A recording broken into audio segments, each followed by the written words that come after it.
Diz assim o texto: embocai a trombeta, ele vem como a águia contra a casa do Senhor, porque transgrediram a minha aliança e se rebelaram contra a minha lei. A mim me invoca, nosso Deus, nós, Israel, te conhecemos. Israel rejeitou o bem. O inimigo perseguirá, e eles estabelecerão reis, mas não na minha parte. Construíram príncipe, mas eu não soube. Da sua prata e do seu ouro fizeram ídolos para si, para serem destruídos. O teu bezerro, ó Samaria, é rejeitado. A minha ira se acende contra eles. Até quando serão eles incapazes da inocência? Porque vem de Israel, é obra de artífice, não é de Deus. Mas em pedaços será desfeito o bezerro de Samaria. Porque semeiam ventos e cegarão tormentas. Não haverá seara, a erva não dará farinha, e se der, comerão ao estrangeiro. Israel foi devorado. Agora está entre as nações por coisas em que ninguém se agrada. Porque subiram a Síria, o jumento montanês anda solitário, mas Efraim ficou amores. Todavia, ainda que eles merquem socorro entre as nações, eu os congregarei. Já começaram a ser diminuídos por causa da opressão do rei e dos príncipes. Porquanto Efraim multiplicou altares para pecar, e esses foram para pecar. Embora eu escreva a minha lei em 10.000 preceitos, esses seriam tidos como coisas estranhas. É um novo sacrifício. Por isso sacrificam, pois gostam de carne e a comem. Mas o Senhor não os aceita. Agora se lembrará da sua iniquidade e castigará o pecado. Eles voltarão para o Egito. Porque Israel se esqueceu do seu Criador e edificou palácios, e Judá multiplicou cidades fortes. Mas eu enviarei fogo contra as suas cidades, fogo que consumirá os seus vasos. Irmãos, meu objetivo nessa noite é mostrar o castigo de Israel que se aproxima. Está muito próximo o castigo de Israel. A pergunta de reflexão dessa noite: quando a igreja não corresponde aos princípios e os valores, o que acontece? Nós estamos numa série falando da igreja, dos desvios da igreja, do desvio de Israel e de Efraim, de Judá. Hoje, a minha pergunta é: igreja que não corresponde aos princípios e os valores, o que acontece nessa igreja? O que acontecerá com a igreja presbiteriana no Brasil, se nós nos desviarmos dos princípios e dos valores bíblicos? A nossa doutrina, a Bíblia, que é regra de fé e prática, as doutrinas de fé reformadas, a teologia, a antropologia, os pactos que Deus firmou conosco, a teologia pactual, se a igreja não seguir esses princípios e valores, o que acontecerá com a igreja? Pega essa pergunta, leve lá para o sermão da manhã que eu preguei, Salmo 15. Se caso você não esteve aqui de manhã, abra o Salmo 15, aí agora, um segundo. Mas lembre-se daquilo que nós falamos no período da manhã. A igreja que não corresponde aos princípios e os valores de Deus não irá para os céus. E quem são os templos do Senhor? Templos não feitos de tijolos, de argamassa, de telhado. Templo onde reside o Espírito Santo, onde mão humana nenhum pode trabalhar e fazer. Logo, nós somos o templo, a morada, o edifício. Terminando o livro que eu estava lendo hoje à tarde, li ali, o John Stott falava sobre o contexto de 1 Coríntios, onde ele trata a igreja de 3 formas. Você é a lavoura de Deus, você é o edifício de Deus, você é o povo santo de Deus. Quem pode subestimar a igreja de Cristo? Se você não corresponde aos princípios e valores do Senhor, quem há de morar no seu tabernáculo? Quem há de subir ao Monte Santo? Que povo é esse? Sem fé, sem relacionar com Deus, sem brilho nos olhos.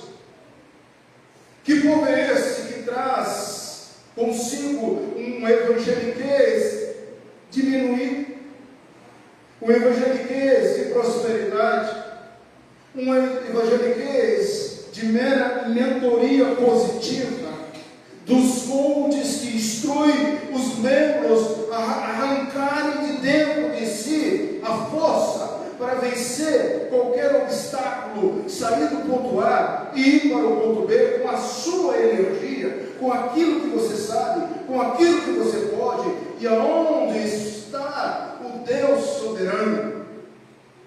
Aonde está a glória devida a Deus? Aonde está o Deus Trino? A filosofia religiosa, que não é a filosofia teológica, traz a ideia do karma. Eu sei que você já ouviu esse pensamento, essa filosofia, e provavelmente pode até ser que alguns crentes pensam dessa forma.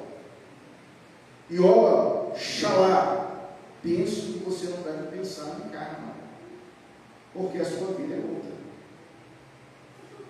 Além de que tudo que fazemos, pagamos, reflete um pensamento universal de causa e efeito, em que muitas filosofias espirituais e religiosas têm como esteio, como ponte, como base, essa causa e efeito, segundo a percepção das ações, sejam elas boas ou ruins. Diz o karma, diz a filosofia, tudo que você planta, você colhe. Como é que está essa questão na sua cabeça? Você pode olhar para esse texto bíblico e verificar o que Oséias está trabalhando com aquele povo a respeito daquilo que eles estavam plantando, daquilo que eles estavam fazendo, daquilo que eles eram. Este conceito está profundamente ligado, arraigado à ideia de responsabilidade pessoal. Ora, pela manhã falávamos da integridade pessoal. O salmista trabalha com isso. Quem vai para os céus tem que ser íntegro. Não vou repetir o sermão da manhã, embora esteja na minha cabeça. Mas a responsabilidade pessoal, ela é extraordinária, ela é verificada. As escolhas que fazemos moldam o nosso destino. Vamos ser sinceros, quais foram as suas escolhas esse ano? Você escolheu fazer educação física? Você escolheu fazer uma dieta? Você escolheu a tratar da sua cabeça, mente sã, corpo sã? Você foi desafiado em algum momento a fazer o seu treino na academia? Eu fui esse ano desafiado. O que você plantou esse ano? Você está colhendo? Tem modificado e moldado o seu destino espiritual? Assim, meu irmão, ao agir com ética e com cuidado, além da causa e efeito, é uma realidade para todos nós. Seria isso? As chances de você colher frutos positivos, de atitudes, de responsabilidades negativas, são meramente negadas. São negativas e tendem a trazer sofrimentos e dificuldades ao redor. sua vida. Mas o que esse texto me ensina? A causa e efeito para Israel. Você percebeu que a leitura é quase mais um apelo de um Deus, Pai, que ama os seus filhos que estão próximos a serem castigados. A Síria está chegando. O derramamento de sangue será real e autêntico. O castigo para aqueles que mudam os princípios, os valores, são reais. Mas o que nós podemos ver, irmãos? Como no sermão passado, no contexto passado, que foi do capítulo 7, do verso 3 até o verso 16, nós estávamos aqui presentes, nós vimos o que acontecerá com igrejas que pregam mentiras. Isso foi o assunto do domingo passado. Igrejas que pregam malícias, igrejas que são mentirosas, pessoas que estão brincando com a fé, no direito penal são charlatões que devem ser comprados judicialmente por manipular a fé ou a boa fé de pessoas. Serão condenados e exterminados por Deus. E agora? A coisa só está indo de mal a pior. Além de serem mentirosos, maliciosos, essas pessoas agora estão torcendo os princípios e os valores santos. Sabe de uma coisa, irmão? Se existe um tema que unifica a diversidade desse capítulo, é o da perigosa autoconfiança de Israel. Todo autoconfiante sofre uma queda. Quando nós somos autoconfiantes em nós mesmos, nós esquecemos que somos dependentes de Deus. Os reis eram autos-nomeados, autos-confiantes. Os reis estavam fazendo seus bezerros feitos pelas mãos dos homens. A liderança e a igreja estavam aliadas à própria versão de religião. Quer dizer, eu não preciso mais de Yahvé, o que eu preciso mais é daquilo que eu creio, dos ídolos do meu coração. Então, eu não vou mais adorar a Deus, eu não vou mais ler a Bíblia, eu não vou mais me prostrar diante do Senhor, porque eu sei que eu tenho crido e não nesse Deus. É o Deus que eu fabrico no meu coração. Ídolos do coração. O resumo dessa noite, meus irmãos, o Espírito Santo habilita a fé salvadora e a vida e a salvação através de Jesus Cristo. Eu quero dizer algo para você que nós somos habilitados a viver de fé em fé, de grão em grão, de dia em dia, habilitados no Espírito Santo. Ele que nos dá força, Ele que nos convence, Ele que nos faz vivificar o período da fé salvadora, trabalhada pela Trindade, Deus Pai, Deus Filho, Deus Espírito Santo. E a vida, somente a vida está em Cristo. Hoje, pelo período do catecúmenos, nós conversávamos sobre isso, sobre a glória que é só Deus. Você não tem nada, você não é dono de nada.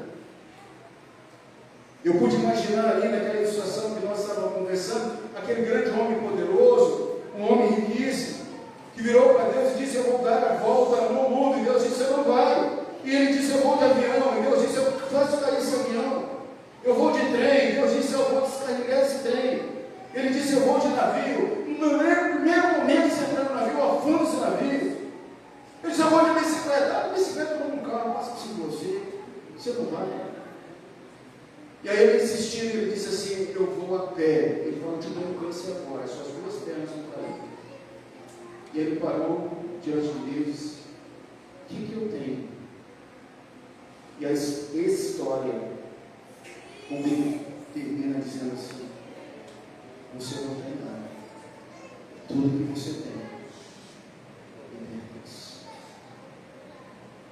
É para mim, quando eu olho para esse texto, chegar no último sermão de 2024, e extrair o seguinte tema: Por favor, observe o verso 7. Que tema está no verso 7? Porque é possível, irmãos, que durante o ano todo você tenha feito o verso 7. Você tenha semeado ventos.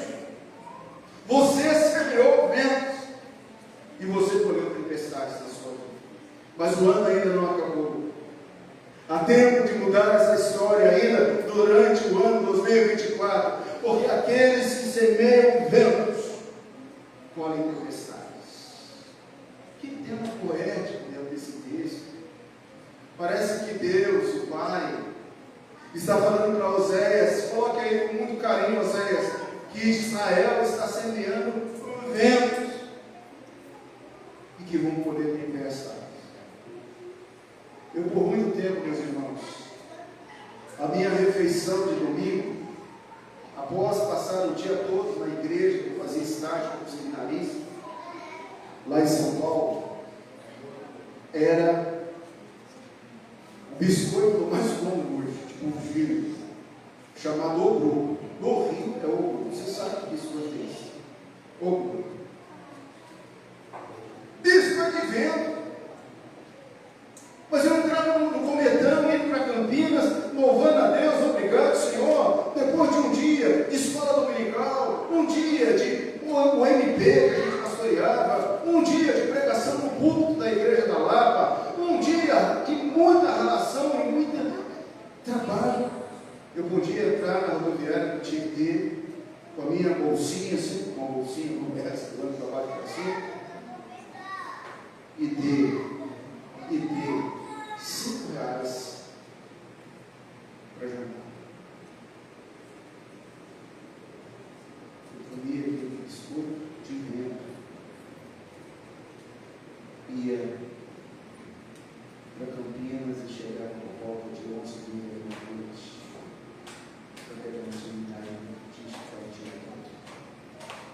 Você sabe o que é vento? Você já comeu pastel de vento? Essa é uma expressão, e às vezes eu exagero nas ilustrações, porque eu quero trazer a sua memória. O que é vento? Isso aí. O que é vento para você? O que é vento? O que é semear vento? O que é isso? Como semear vento e colher tempestades? Esse é o assunto desse texto. Em primeiro lugar, irmãos, verso de número 1 ao verso de número 3, semeia o vento, colhe tempestades, porque transgrediram a minha aliança. Vejamos o que diz o texto, do verso 1. Emboca, eu li errado, quando eu li isso aqui, eu li embocar. Emboca a trombeta, coloca a trombeta na boca. Emboca a trombeta. Ele vem como águia contra a casa do Senhor, porque transgrediram a minha aliança e rebelaram contra a minha lei. Toque a trombeta. O atalaia, ele tinha uma função importante. O atalaia era aquele que ficava sobre a torre, que via toda a terra, toda a terra. E ele era responsável para ser o primeiro a ver lá embaixo do Oriente, no horizonte, o inimigo se aproxima. Se ele dormisse, o sentinela que dorme, não sabe a hora que o onda passa, a coisa mais fundamental para o militar é saber que um onda vai passar, e você não sabe se ele vai passar meia-noite, se ele vai passar 1 hora, se ele vai passar 2 horas, mas que você não pode dormir, e que você tem que enfrentar o medo da mula sem cabeça, das histórias de saudades. Está dentro. Porque o onda vai passar. E se você estiver dormindo, você vai cair. É a mesma coisa com o atalaia. Só que o atalaia, ele não ia para a cadeia. Se ele não tocasse a trombeta, e o inimigo se aproximasse, e o rei, e toda a segurança do palácio fosse ofendido pela negligência daquele atalaia, ele era morto. Ele pagava com a própria vida. Agora o Senhor pega essa ilustração para dizer assim: e estão semeando o vento e colherão tempestades. Por quê? Porque não estão trocando a minha trombeta, não estão alertas. O inimigo já está perto. O inimigo já tomou conta do coração. O inimigo já está fazendo parte dos seus cultos, das suas festividades, das suas adorações. O verso de número 1: se ninguém nos dias de Oséias pudesse olhar e contemplar a casa do Senhor, a família do Senhor. Numa analogia a Mateus capítulo 24, verso 1, como os discípulos fizeram no templo, todo estava semeando vento. Por quê? Porque estavam quebrando, transgredindo a aliança do Senhor. A arvorenta mancha nos céus, acima deles o tempo já se aproximava. O urubu não teria de esperar muito tempo, porque a carnificina seria grande. O objeto de interesse da nação não era mais Deus, não havia atalaia, não havia quem despertasse, não havia quem dissesse: olha, o inimigo está se aproximando, nós vamos morrer, seremos destruídos. Quando eu olho para o hebraico, queridos, o hebraico traz o mandamento em 3 curtas palavras dentro dessa questão do embócado. Ele diz assim: trombeta para os seus lábios, som para que você possa despertar. Sabe o que impede você de ser bem-avento e transgredir a aliança contra Deus? É a palavra. A palavra é espada. A palavra é regra. A Bíblia é como mel, é doce como mel. A Bíblia nos edifica.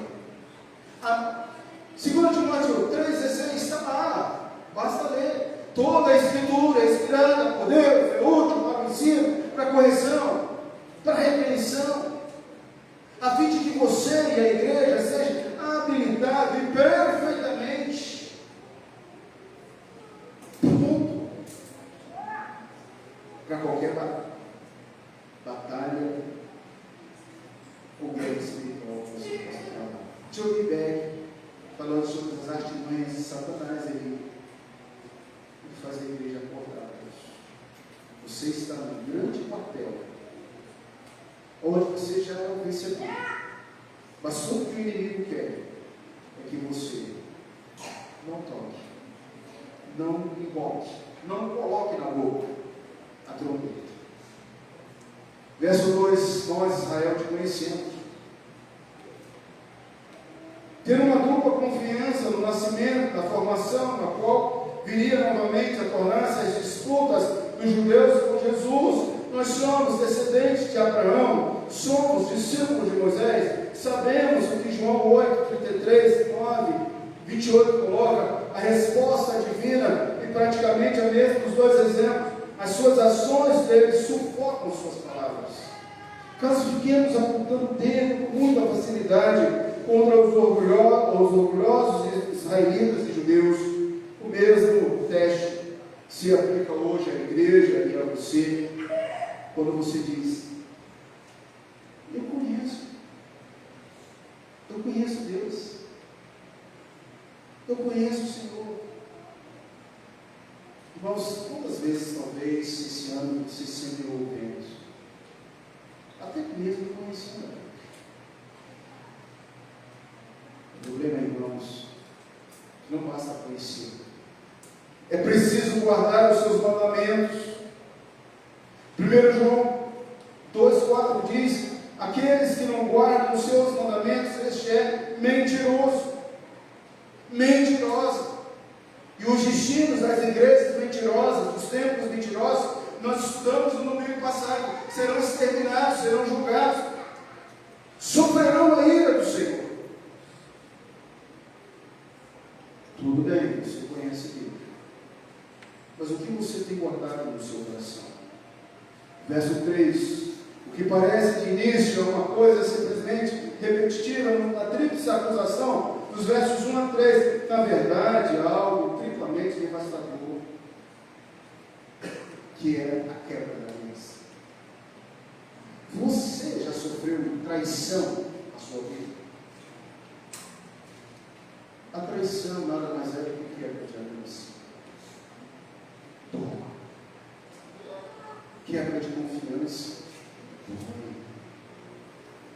Falava do relacionamento básico aqui nesse contexto com Deus, e agora o vínculo criado com eles, afinal de coisas, é um bezerro semelhante àquele que quando Moisés estava no monte, eles vão criar para adorar ainda o Moisés presente, é o Egito presente, é a velha natureza presente, são os deuses que nós criamos, irmãos, e que colocamos no lugar de Deus. Em primeiro lugar, quando há quebra da aliança, e a gente pode até mesmo acrescentar, quando a vossa vida é certa pela morte. Por quê? Esses 3 primeiros versículos estão, porque transgredi a lei de Deus. Em segundo lugar, do 4 ao 6, porque a minha ira se acende contra eles. Tem sido repetitivo, mas é preciso ser repetitivo para alguém que não quer a correção e o amor do Pai. No versículo 4, eles estabeleceram reis, no hebraico significa eles enfático, nesse mesmo ponto, eles fizeram um modelo político de adoração, não um modelo pré-ordenado. Aqui você não tem uma teocracia, o governo de Deus, mas você tem escolha. Eu simplesmente não quero ser mais crente. Eu simplesmente quero andar pelos meus próprios caminhos a partir de agora, porque eu conheço o meu Deus. Subestabelecimento de reis faz parte, claro, de uma lista ampla no livro dos reis.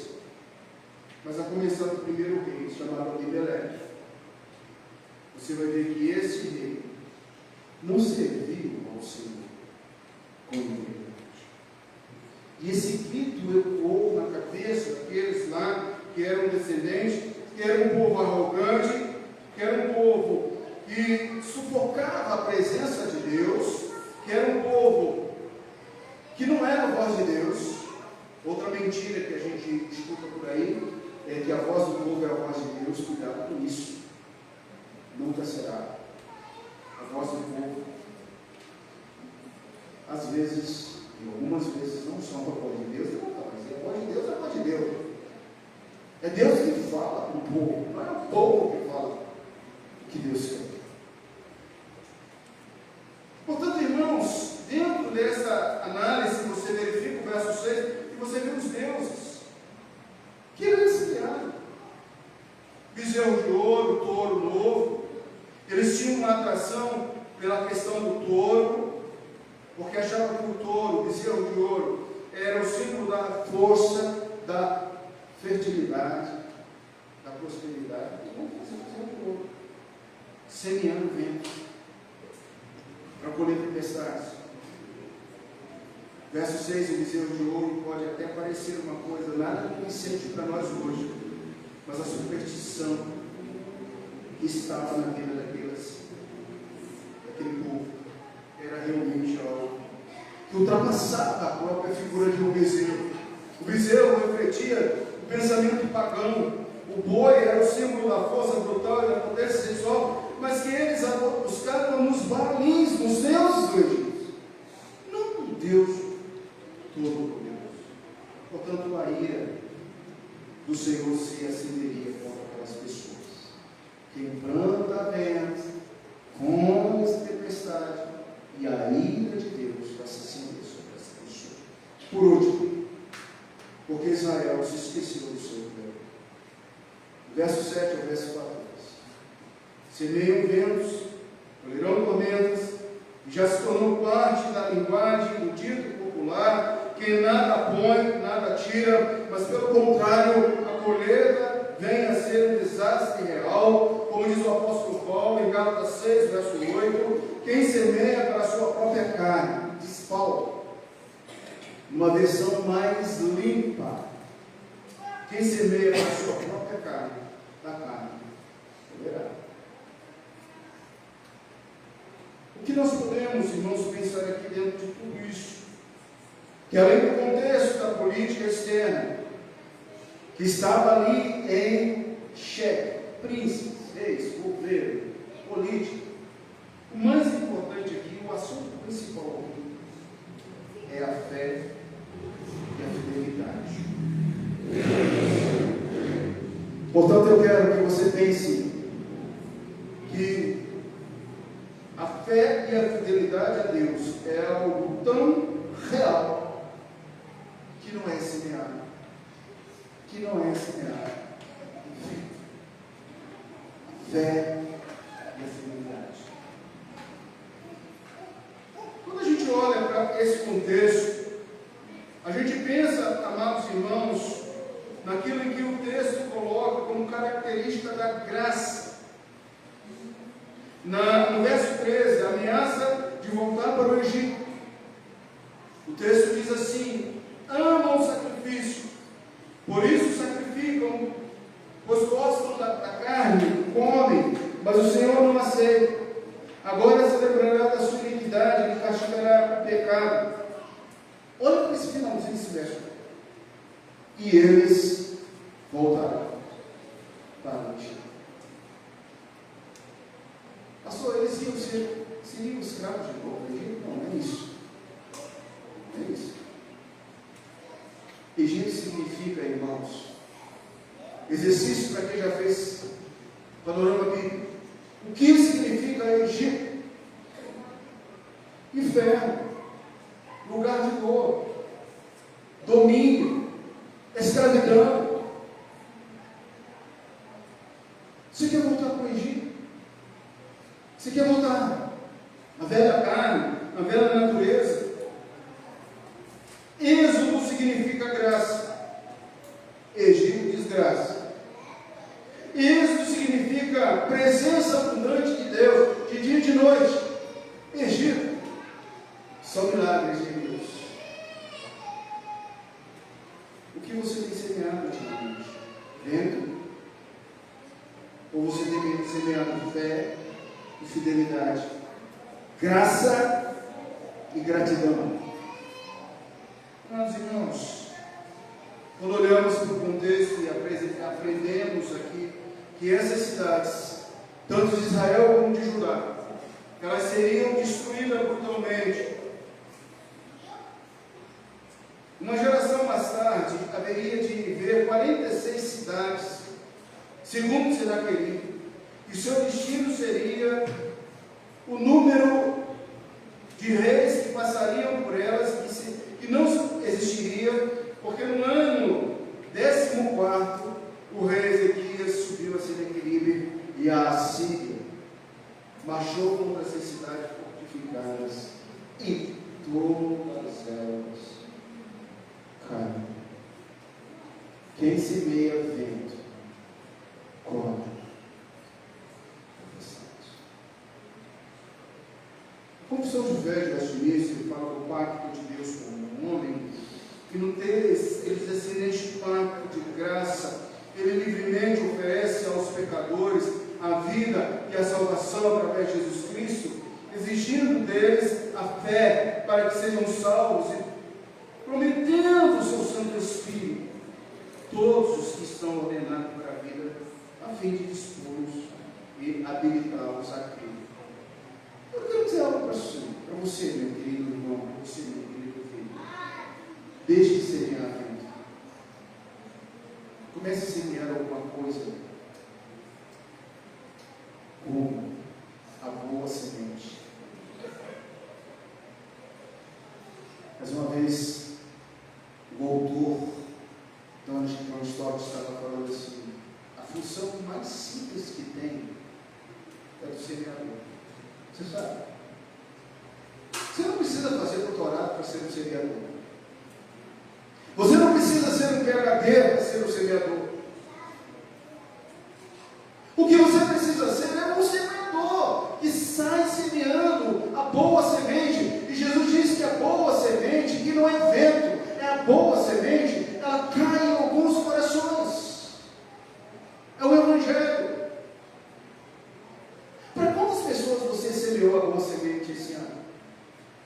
Não uma semente de vento, mas uma semente que foi capaz de tirar alguém que estava prestes a cometer um suicídio e ir para os pés do Senhor. A boa semente em que você levou uma pessoa a reconciliar com o Senhor, reconciliar os dois com o Senhor.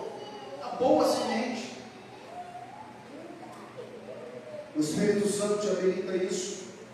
Porque Deus amou o mundo de tal maneira que deu seu Filho unigênito para que todo aquele que nele crê não pereça, mas tenha a vida eterna. João 3,16 é estudado hoje com a turma na escola dominical.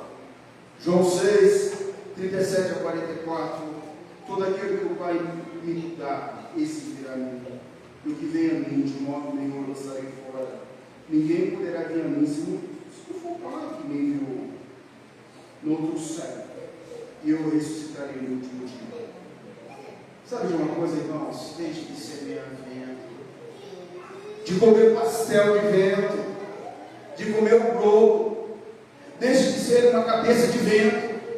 Você coloca vento o que você quiser aí. Comece agora a ser uma cabeça cheia do Espírito Santo, um coração tomado pelo poder da palavra de Deus. Alguém que diz: Senhor, obrigado, porque a minha vida lhe pertence. É para a tua honra, é para a tua glória. Amados, quando a igreja não corresponde a esses princípios e valores, quando você não corresponde a esses princípios e valores, você vai colher tempestades. O que vai acontecer? O texto respondeu para nós nessa noite. Essas igrejas que semeiam ventos e colhem tempestades serão exterminadas porque quebraram a aliança com Deus, porque acenderam a ira de Deus, e porque Israel se esqueceu do seu Deus, porque elas esqueceram da existência de Deus. O que esse texto nos ensina?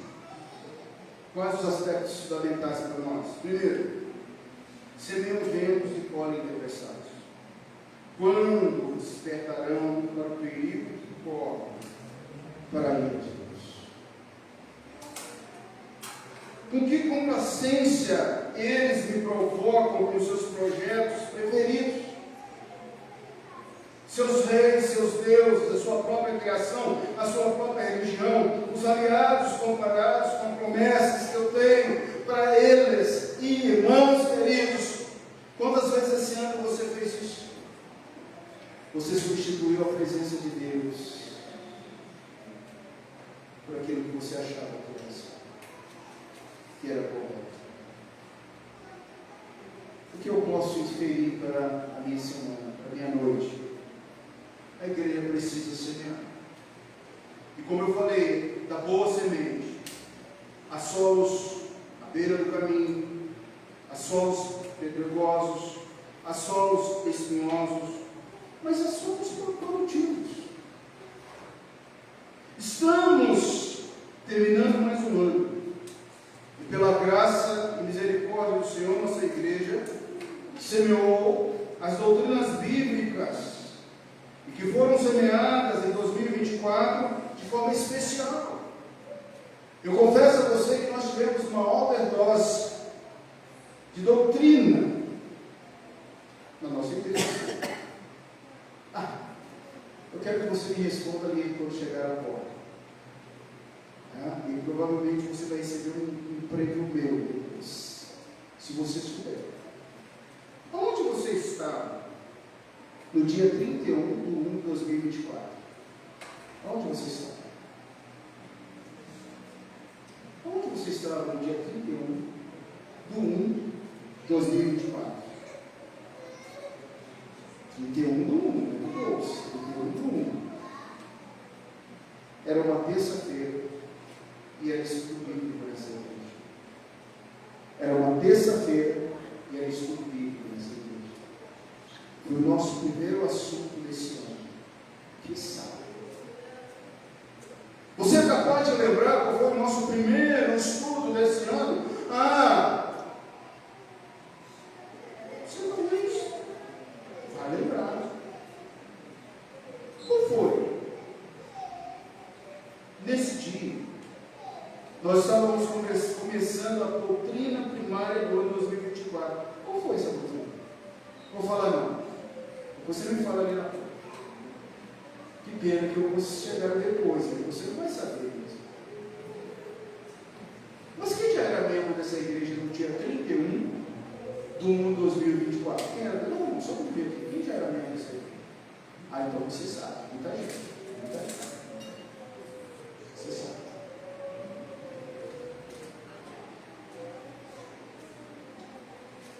Nosso estudo terminou no dia 27 do 2. Esse estudo. Qual o texto e o tema do primeiro sermão noturno desse ano?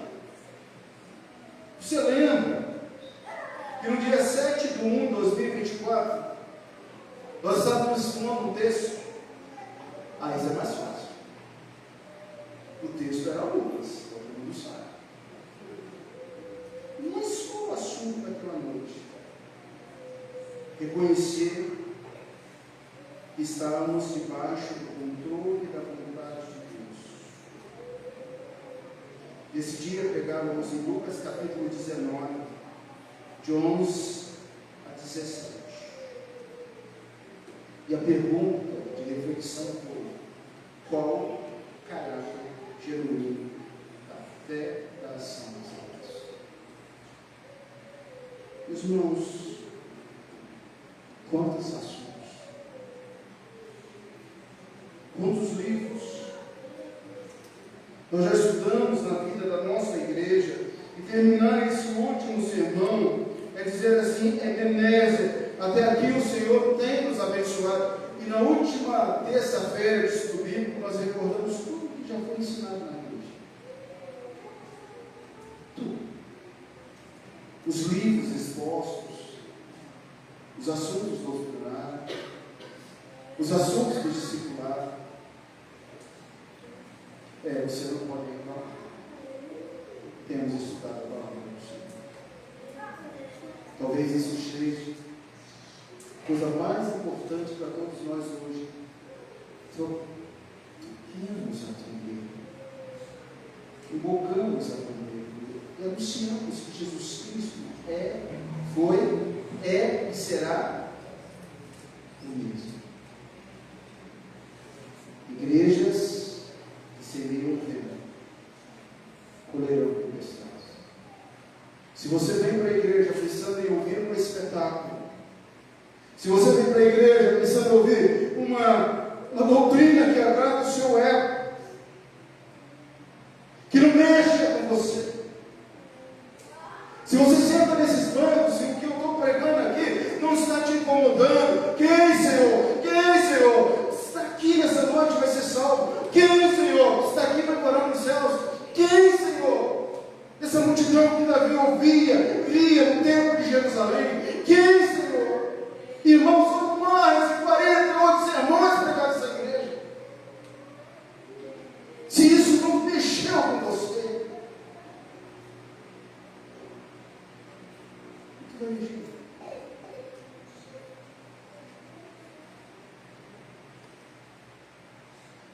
Eu quero dizer algo para todos nós. Volte, Senhor Jesus. Volte, Senhor Jesus. Porque quando o Senhor Jesus voltar, verdadeira igreja, essa igreja que a gente vê aqui, habilitada pelo Espírito Santo,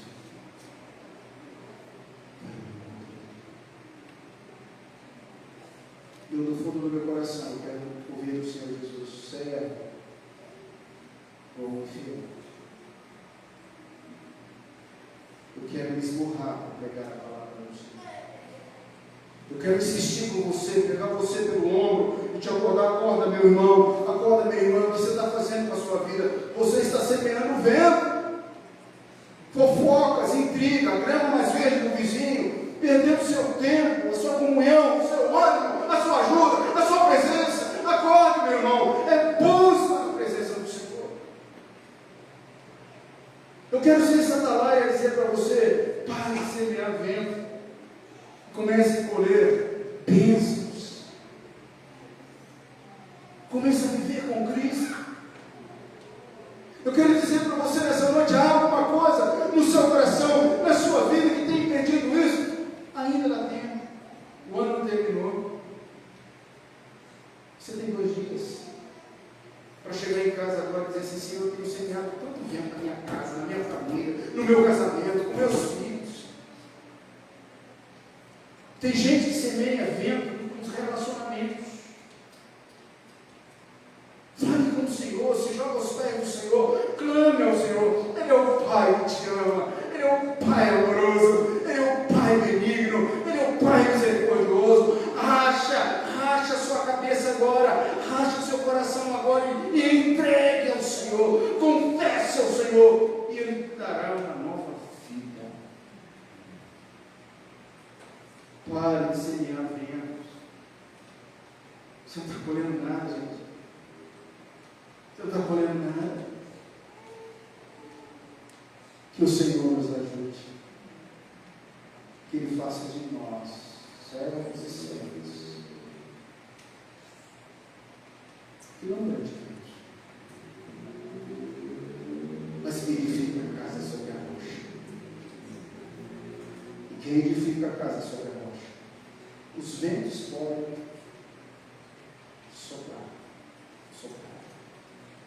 e essa casa anda. Vamos orar? Vou falar agora alguns temas. Quero orar por aqueles que são fracos na fé, por aqueles que estão chegando ao Senhor. Você fez a maior escolha, viu, meu irmão, minha irmã? Nessa noite você fez a maior escolha e a melhor escolha do ano 2024. Está na casa do Senhor. Eu quero orar por você agora. O que você tem semeado? Fala com Deus. Eu não preciso saber.